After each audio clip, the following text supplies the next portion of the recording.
চিন্তা একটি সিদ্ধান্ত, অবিরত ভাবনা,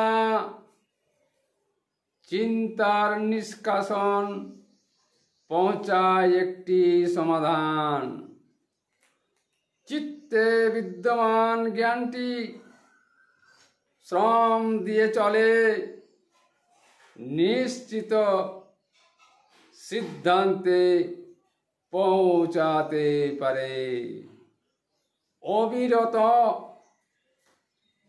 একনিষ্ঠ শ্রমেই সাধ্য ঘটে।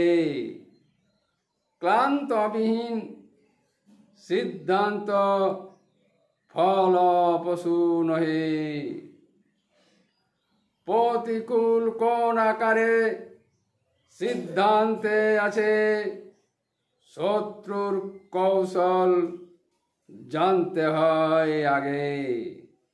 নিজ বুদ্ধি সত্তা নিখুঁত চিন্তাটি যেন স্থির থাকে।